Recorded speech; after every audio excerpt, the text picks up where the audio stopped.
Hey, how's everybody doing? I'm back. Phase 2 of Rudy's Rambles and more sorting. I got my piles set up, and I hope you guys are having a nice, relaxing day. This is Saturday morning. I like to kind of unwind, chill out, and go on my adventure of card sorting. And I didn't think everybody was going to kind of like the idea of me doing this, because I thought it was kind of silly for me to do what I normally do, and I'm sorting cards anyways. There's no difference. I'm doing this anyways. So it was kind of one of those things where, people are like, Rudy, you should do different types of podcasts and things like that. And by the way, you guys know I'm too lazy to overdo the audio. So yeah, it's filmed live. You can see me. Hello. There's no actual placing the audio afterwards or anything like that. So, I thought the first time I did this and I uploaded the video, I actually thought the video was probably going to get like, I don't know, a couple thousand views maybe. I thought it was going to be like the most hated video on the channel. I was like, dude, everybody in the comment section is going to be like, boy, this channel has gone downhill and gone to hell. So I was like, all right, oh, I'm stuck. Okay. So I said, okay, people seem to like it. They seem to like that podcast style, that background noise, and kind of have somebody in the industry just kind of talk about the state of business and, the trading card world, and kind of have a background thing. So if you guys are sorting cards or doing homework or doing something like that, it's the only problem when you do the second round sorting, you get stuck sometimes because there's so many variants. You're just like, and you kind of like, where'd the card go? One of those things. Just so you guys know, I set it up alphabetical order, so you have B, C, D, E, F, G, H, I, J, K, L, N, O, P, all the way to S. So it's kind of the style. I think this is about some questions from the other video on the sorting. This is the phase 2 where the colors are already broke down. Now we're doing individual card. There's a lot of questions in the other one. For example, how many boxes and what are you doing? These are all the bulk leftover common cards from all the, when I ship international and I open the boxes on the channel. Obviously, we're not going to pay extra $30, $40 shipping due to the weight to ship a bunch of cards that are worth like 2 to 4 cents. It just literally doesn't even make sense. So, many times with their set releases, I am stuck and I kind of have a ton of bulk that's not really worth anything. But I mean, it's one of those things, since I'm kind of OCD and I like everything a certain way. I can't talk today. I like everything sorted. I like everything organized. I like to know that, if in 10 years from now, a common card from a set like this, don't hold your breath, right? A common card actually goes up in value. I want to be able to know, do I have the card? And if so, how many do I have? Something silly like that. But more importantly, I just like to be organized. I'm one of those people. I know I'm not going as quick. You guys can't, I'm talking, you can't really hear the clicking of the cards. So, but yeah, I think this is a good type of podcast style video where people can, if you're sorting cards yourself, or if you're just chilling out, or if you're doing paperwork, or if you're at your computer getting things done, you can kind of just let it run in the background, and you can hang out with Creepy Rudy, and we can just kind of, you can listen to me talk about life, talk about business in the industry. So, there you go. So that's what I'm doing in this. Alright, so I think this is a total, is this 24, 30 boxes, 36 boxes? I'm not sure the exact amount of booster boxes I opened for the patrons and I shipped out. I'm trying to remember. I can't think. It's been so long. I'm stuck. I'm stuck. Why am I stuck? Is something missorted? I was like, what? We got to missort. See, sometimes you crash the system. Anyways, I was like, I think this was it 24 or 30 booster boxes or something? I can't remember the exact amount of boxes. It's going to drive me crazy now.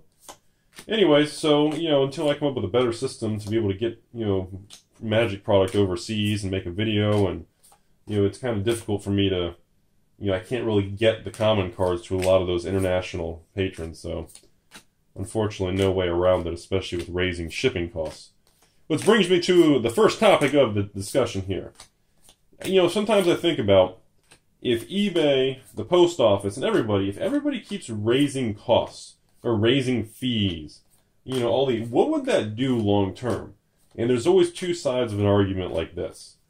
When prices go up, or I'm sorry, the cost of doing business goes up, you always have two possible things that happen. You have people say, well, Rudy, it doesn't matter because everybody will just adjust their prices and the market will just adjust itself. So if eBay raised their fees by $1 on every listing, the theory, textbook theory, states that the market would just across the board raise all their fees to the consumer by $1. Therefore, in reality, it really wouldn't hurt any business because everybody would just pass the bill, foot the bill to the consumer. So it's one of those things where you say, okay, so if based on that theory, if that's the case, any form of fee increase for e-commerce or online sellers, all it does is make products more expensive for the consumer since the stores and the individuals and all the sellers just pretty much filter it through. So that's kind of the first argument. Now, I've heard other people say, well, Rudy, I don't agree with that because if the fees on, let's say shipping costs goes up 50%, eBay fees double, they do something crazy like they did with half.com, Well, if that happens, think about this. How should I say that? So if they raise the fees, so let's say every $100 booster box you sell on eBay, right now, let's say right now to sell a $100 booster box, it costs you around $15. Let's just make it an easy example. And let's say in 10 years from now, no, that's too long, 5 years from now, let's say that same booster box, instead of paying $15 in fees, you have to pay $25 in fees. So, in theory, you would think the sellers are going to raise the price so that they can still turn a profit. Or B, you're going to pretty much put some sellers out of business who can't compete. Or C, you're going to have similar to what we have now in the market, which is these massive online, eBay people that make me look like a small eBayer. I mean, I'm talking eBay people with hundreds of thousands of feedback or millions of feedback. And you have something where all the little guys get squished out. And what happens is all that's left are these massive online retailers that, they sell a booster box and they make 50 cents. And a regular person like you guys listening and me, I go, I'm not going to do all that work, pack, ship, print labels, do everything for 50 cents a booster box? Like, are you guys serious? But the thing is, the theory behind that is, it's bad for small business. And I spend a lot of time in my life thinking about small business. I spend a lot of time in my daily routine, especially early mornings when I'm at the restaurant and I'm prepping or I have to make food or get things ready. If I have to cut 200 heads of lettuce, if I have to, slice 150 pounds of ham, 200 pounds of turkey, if it's one of those mornings, like a Monday morning or something, and I'm doing that kind of stuff, that's that's more physical labor versus intellectual or skilled labor, because it's just something that needs to be done. And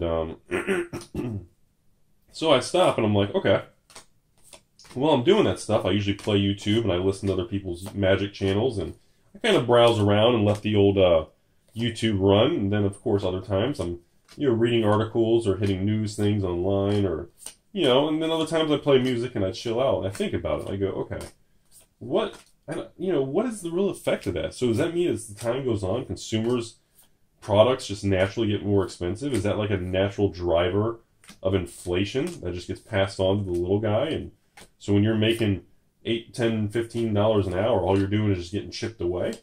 Is that kind of how it is? Anti-small business, anti-consumer, at the expense of the big boys wanting to just raise fees endlessly? So, I thought about that. And the issue is I don't think there's really a set right or wrong answer. I think when you deal with online marketplaces and fees and different stuff like that, I'm like, I think it's a byproduct of a lot of little things. Like it's like the internet. Everyone says, one thing is better than the other. One politician, one religion, one sensitive topic, whatever the most sensitive topics are. Everybody says this is the best, everyone else is the worst. This political person's the best. I don't think there's really 100%. I think that needle kind of sways always somewhere in the middle of everything. That's kind of how I feel about in general with a lot of categories. I don't think there's really a perfect anything or a best or a worst. I think there's just different degrees. Like you have A and B, and everything lands somewhere between there. And it's kind of like it's a certain percentage in between those two things.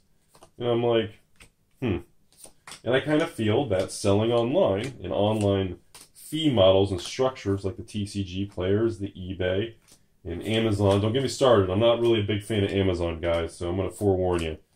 I really don't like to... that's one of the few... I do not actually sell anything on Amazon. I almost never use the platform. And I know just saying this, everyone's going to be like, what? Why? What? Ooh. Many years ago, I had a very bad experience as a seller on Amazon. My feedback was only in the hundreds. I didn't even grow the account that far, but I just had a really bad experience with the way the Amazon for sellers and the way they run the business.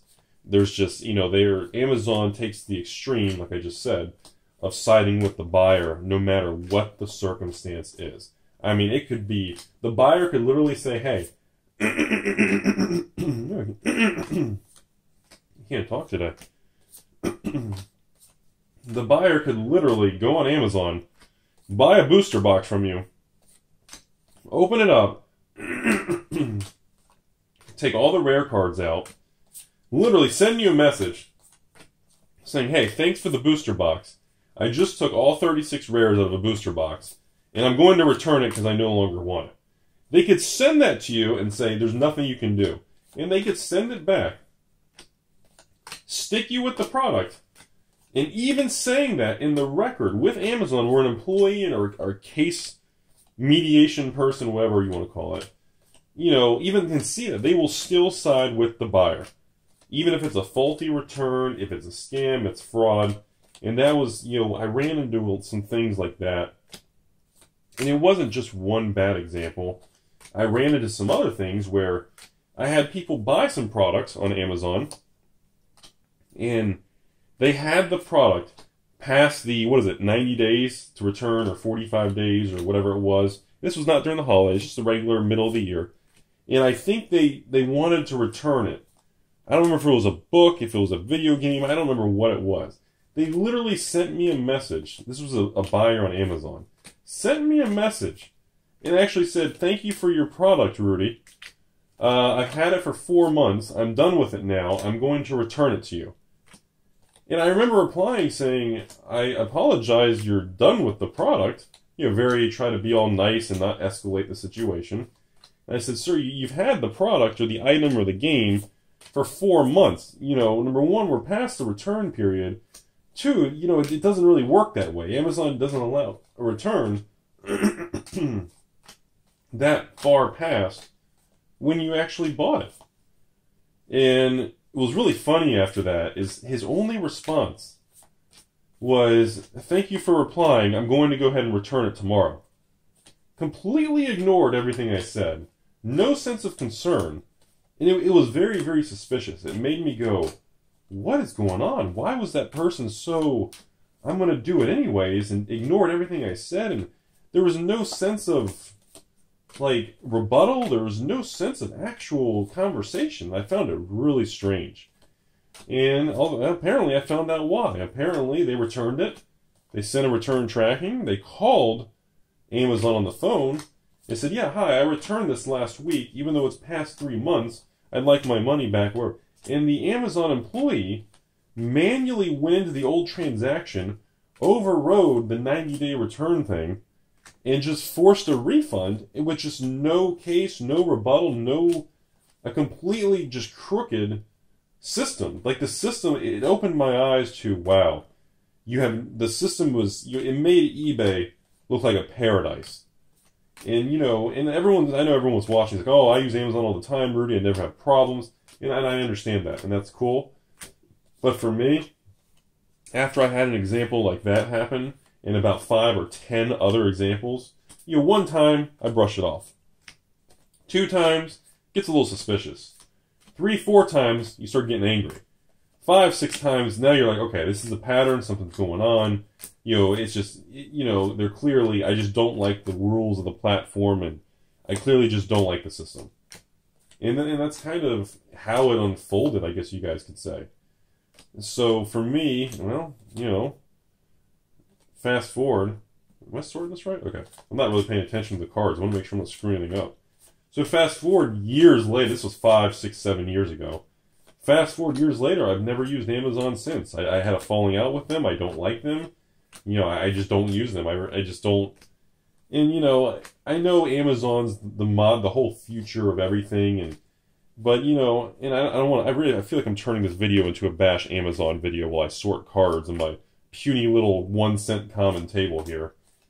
But I'm going to go ahead and go into it. So this may not be a good time. This really wasn't what I want to talk about today. I want to focus on shopping centers and retail and dead malls and Sears, Kmart, the failed companies, and Radio Shack. But I feel like I'm going way off topic here. So back to the Amazon thing. Amazon they have so much momentum and power behind them. They are to the point where they are literally in the too big to fail. They're just a monster behemoth. And the last time I heard companies use terms and talk like that and act like that, well, were companies like Radio Shack and Blockbuster and, Sears, Kmart, and all this crap. And, JCPenney and, on and on and on. And, these companies sometimes get so cocky because they think they're indestructible.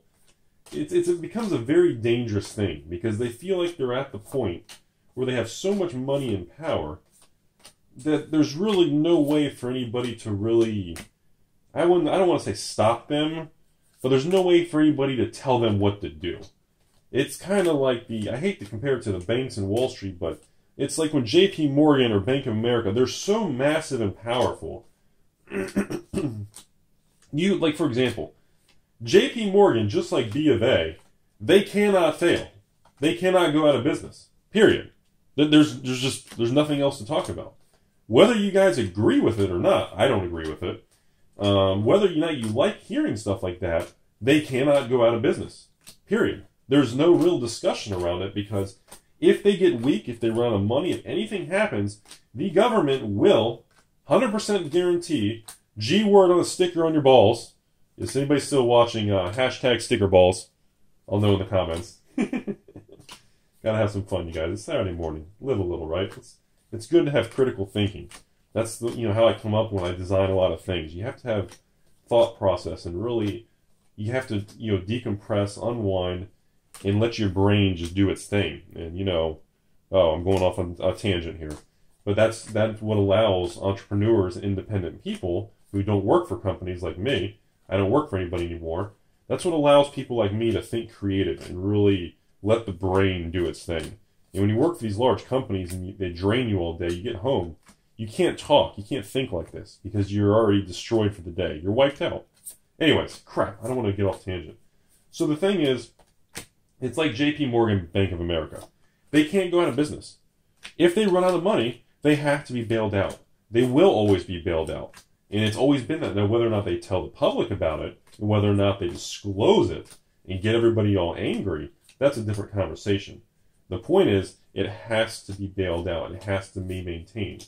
These banks and these systems on a couple of these big companies are so massive, and their reach is so far through the economy and around the world, 99% of the public, I don't think, has any clue the depth of that iceberg. And it's a very, very massive, scary... It just is what it is, guys. I have no real way to say anything else. I mean, it is massive. These companies are just animals. Absolute animals. Like, I can't explain to you guys, like, the amount of lending, the amount of lines of credit, the derivatives, the swaps, the different credit default agreements, the contracts, the betting, the leverage. I mean, these banks, and I almost want to jump to the conversation of credit cards and leverage and lines of credit now, but I don't want to. I'm on like 8 tangents already. People are like, Rudy, seriously, focus. And my brain does this. My brain just wanders. So maybe that's why this series may actually work out. I don't know. So the thing is, you can't let these companies that are that big and their reach is that far, they can't fail. Because if they go down, if they collapse, if they fall over, the amount of collateral damage and the amount of other companies and side effects that will be pulled into that black hole with them is going to be too intense for pretty much an economy to be able to recover or stabilize from. I mean, look at '08. The government... In '08, the government allowed Lehman Brothers to fail. They let one flipping company fail. Just one. That's it. All the other banks were bailed out, whether or not they liked it or not. Whether you agree with it or not, that's not the point of this conversation.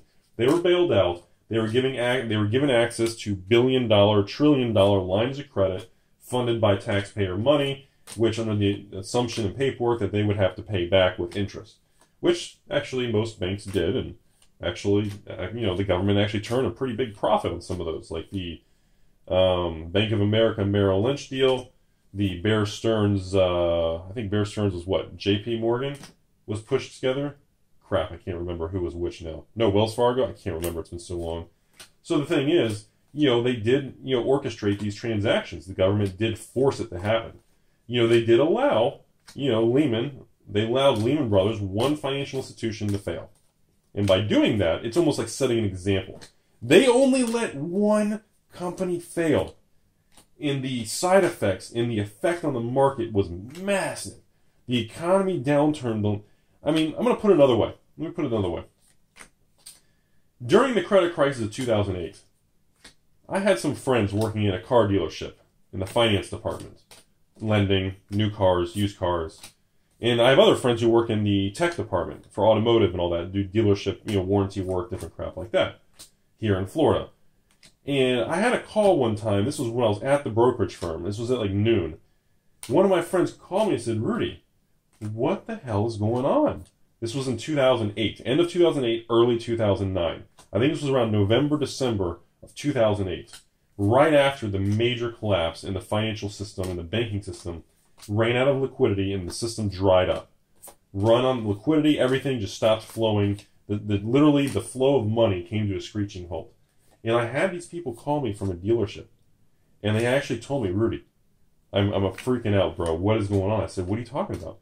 He goes, the dealership posted a sign out front, and they said, no more lending. You had to, if you wanted a car, you had to pay cash, because they could no longer lend or underwrite or issue car loans, because the financial lending, the liquidity, the cash flow completely turned off. The faucet was cut off. There was a pinch in the line.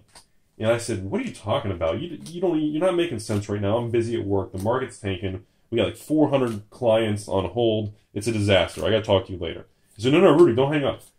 Seriously. I said, are you being serious right now? And he said, they just sent home all 20 salespeople. Okay? I said, that's weird. He said, because they cannot, the only way they can sell vehicles right now is if somebody pays cash. And I said, and he said, is that anything to do with what's happening in the market? And I said, well, yeah, actually, because there's no lending.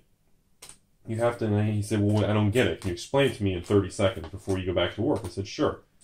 I said, the way it usually works is, like, for example, a car dealership, they will literally take, let's make a good example for you guys. They will literally take, someone will come in the dealer and say they want a $30,000 car, SUV, I don't care, whatever you want. A Pontiac Firebird, a Trans Am, a Fire Chicken. You guys remember Fire Chickens? Because some of those old cars were so fast, it's like lighting a chicken on fire. Alright, sorry. Hashtag old school college Rudy joke. Alright, so somebody comes in the dealership, wants to buy a $30,000 car. Well, they go and sit down and, getting a loan.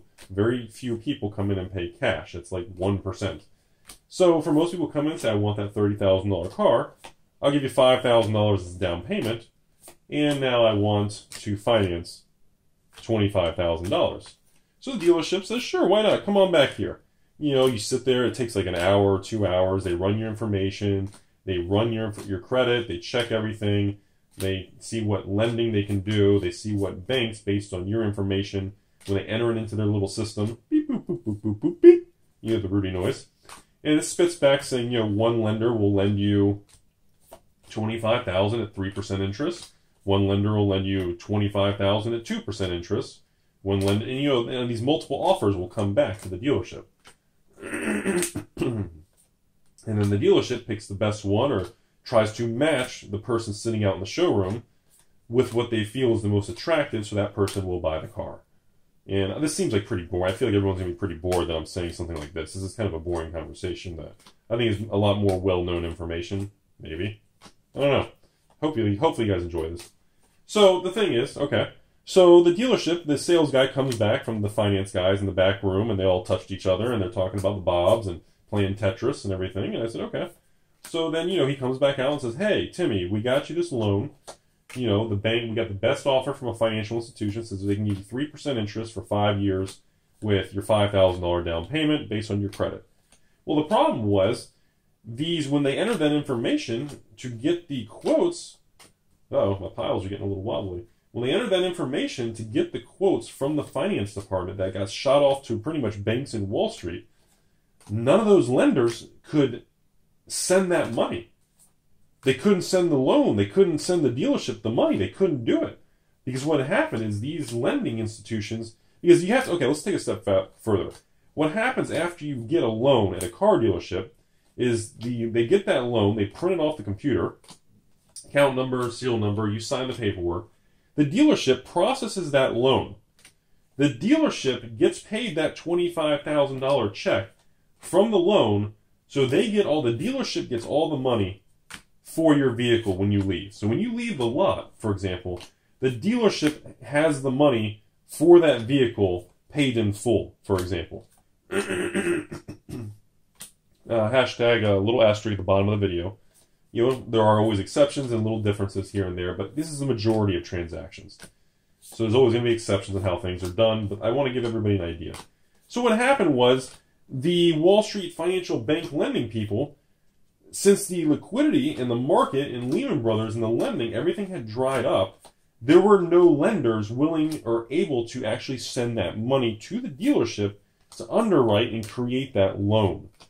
So when they went in to try to get financing, there were 0 people on the other end of that line, and the dealership, when they submitted your information, instead of getting 2, 3, 4 offers from different banks, and they could pick the lowest interest rate and the best terms for the person in the showroom to buy that Pontiac. Do they make Pontiacs anymore? I don't think they do. That's a weird example. So what happens is, the sales guy comes back out and goes, well, sir, we can't get you any financing. No bank will lend to you. And when this first happened, they didn't really want to tell people that the system was collapsing. So a lot of dealerships during this was like a couple-day window. This lasted for like 2 or 3 days. So during this period of time, what had happened was, isn't that funny? So what had happened was, the dealerships at first on day one just started telling people, sorry, we couldn't approve you. And people start getting suspicious because they're like, well, my credit score is very high. I always get approved. You're telling me nothing's approved. It didn't make sense. So it started getting suspicious. People start getting real, something's wrong here. They thought it was their credit, identity theft. They thought something was wrong. Are you guys still with me? Are we still recording? Holy crap, I think we are. So what had happened was people got suspicious, people got angry, and they started leaving the dealerships thinking that the dealership was treating them like crap. So eventually the dealerships started putting signs out saying that we can't do financing due to the credit crisis, credit crunch, Wall Street collapse, bank lending. And pretty much the purpose of all this was, simply put, one thing. The fact that the banks were collapsing, the banks weren't willing to lend money to each other because they didn't know what bank was going to be around, and nobody wanted to be tangled in the collapse and dealing with the FDIC and getting reimbursed and lending. And that stuff can, even though you can get your money and it's guaranteed by the government, doesn't mean you're going to get it quick. It means that you could be tangled in paperwork for weeks or months on end. And that could be detrimental to companies and individuals and finance. That could cause a lot of problems not getting access to the money. So I want to wrap that story up with pretty much by saying this. That is why a lot of banks can't really fail. The big boys cannot go under because people don't realize. That's one little example I gave you guys. One tiny example. And isn't that story ridiculous? Like, could you imagine going to a car dealership to buy something and they say, I'm sorry, sir, we no longer lend money. The banks will not lend money to get vehicles anymore. That's just there's no lending. There's no money to be lent. Can you imagine? And then there's a sign on the door saying cash only at a dealership. It's like going to a Mercedes dealership because you want to look cool and have a nice brand logo. And so when you drive around, everyone looks at you and they think you're successful. Even though you don't know who any of these people are who look at you. You want to feel successful because you're clearly weak-minded. And if you don't walk around with pants or anything like me, clearly just your own self-confidence isn't good enough, or you're cocky enough, or whatever scumbag thing you want to say. The point is, if you need to have a brand name, this and that, or a logo or something on your Mercedes or something to feel good, so you drive around and strangers can judge you, that's your own prerogative. But can you imagine a Mercedes dealership saying cash only? Could you imagine that? First of all, they wouldn't sell crap. These dealerships wouldn't sell anything. It would be an absolute disaster. These dealerships would just crumble. Oh, here's another fun thing. Why are we talking about dealerships today? I don't know why. So here's another fun fact. Did you guys know large car dealerships, all those vehicles on the lot are leveraged on lines of credit and borrowed money? And here's the next thing. Did you know that the lines of credit that a car dealership will have, I mean, we're talking a car dealership can have something crazy. A large car dealership can have literally, hope you guys are ready for this, a $20 million line of credit. $20 million line of credit. Isn't that the most mind-boggling? Can you imagine going to the bank and having a $20 million line of credit? You could just say, I'd like to withdraw $2 million. Could you imagine that? That's what these large dealerships have. And that's what they use to fund and purchase all those vehicles and get them on the lot. That is also why dealerships towards the end of the months and different times of year, depending on how much balance they're carrying in interest rates, first they have to move product. Because remember, the first of every month they have to make a payment on whatever their outstanding balance is. And just like a home equity line of credit, a dealership can draw on that, or they can place money back. So when they sell 50 cars in a day and have a big sale, and they bring in millions or $2 million, they can put that $2 million back on the line of credit. So they can run the business that way. So it's kind of cool. So they have the ability to pull out and go back in. Giggity. So that gets definitely giggity. Haven't had a giggity. So hashtag pull out, put back in giggity, if anybody's still watching. So, it's one of those things where, dealerships, and here's the funny part. When most dealerships, almost all the large dealerships have these huge lines of credit, here's the kicker. A home equity line of credit, since it's backed by a collateralized item, which should be something like your primary residence. When you get a home equity line of credit, a HELOC as they call it in the industry, when you get something like that, they actually use your house as collateral. So of course, if you don't pay back the line of credit, they take your house or they slap a lien on it. Well, for a car dealership, when you have these huge lines of credit, they don't specifically have every single car and every VIN number on every vehicle tied to the line of credit because that inventory changes so frequently. So what happens is the car dealership has to pay a substantially higher interest rate because they're riskier. So a car dealership will literally have a huge line of credit and their interest rate will be insane. Their interest rate for a car dealership, just for new cars or used cars on the lot, and the rate's different depending on the type of company and type of dealership, they can have interest rates, I'm talking 5, 8, 9% range. That is extremely high. Now, of course, most of you all listening, you're probably thinking, well, consumers and credit cards and lending, isn't lending like 10, 20, 30%? No. When you get to the big leagues and you deal with big stuff and corporations and actual lending, you leverage and everything, lines of credit and interest rates on Wall Street are usually going to be 2 or 3% range. Sometimes lower. If you're a large corporation, you can get Fed funds rate, or you can get something like prime -1. You can get extremely aggressive, mind-boggling things. I knew a guy one time who did leveraged investing for like private equity and kind of a small hedge fund style thing. Dude, this guy had a $10 million line of credit at 2% interest. 2%! I said, are you kidding me? Are you serious right now? I can buy like a AAA rated, or not even a single A rated, double A rated bond, make a portfolio bonds, borrow at 2%, invest the money, even if I get 4% interest, if my cost of capital is 2%, and I go in a safe investment with very low default risk, with a short maturity and all that crap, I'm like, wait a minute, I can get 4% on borrowed money and my cost of capital is 2%, so 4 minus 2 is 2, I can net 2%. Oh wait, sorry, for all the college students out there, your NIM, net interest margin, that's right, we gotta use acronyms to sound professional. So your net interest margin, NIM, so your net interest, your margin, your net interest income, there's all these different acronyms for that stupid stuff to make people in fancy outfits that they spent thousands on to look professional and powerful. They got to use acronyms to feel like that money was well spent. So these people can net 2%. He was, my friend, this guy I knew was netting 2% on borrowed money on $2 million a year. And he did it for the longest time until the interest rate environment started going up a few years back. And I said, wait a minute, what's 2% profit on $2 million? And he goes, well, let's put it this way. 1% profit on $1 million, I make $10,000 a year in profit. I said, are you kidding me? So he's at 2% interest profit a year, it's $20,000. So I said, wait. So you're telling me on $2 million, 2% profit, you're making $40,000 profit a year? Oh, by the way, I'm sorry I left this out. He did muni investing, individual municipal bonds. He did muni. Muni means tax exempt. Giggity.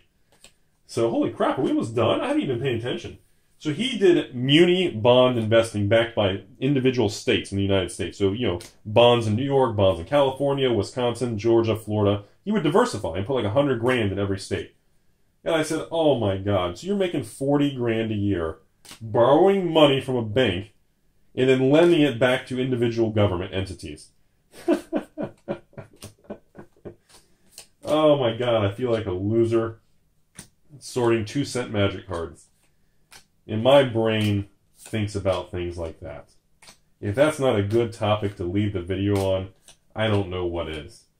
And that's the stuff that blows my mind. And that's just one tiny sliver of 0.1 millionth of 1% of information that goes on out there. And the amount of stories and things like that I've talked to people and they've done and I've met, especially in my working for the man years, is just, that's like one story out of 1,000. And my brain hurts. Because I'm like, how many people are watching my video at work or go to a job or hate their job?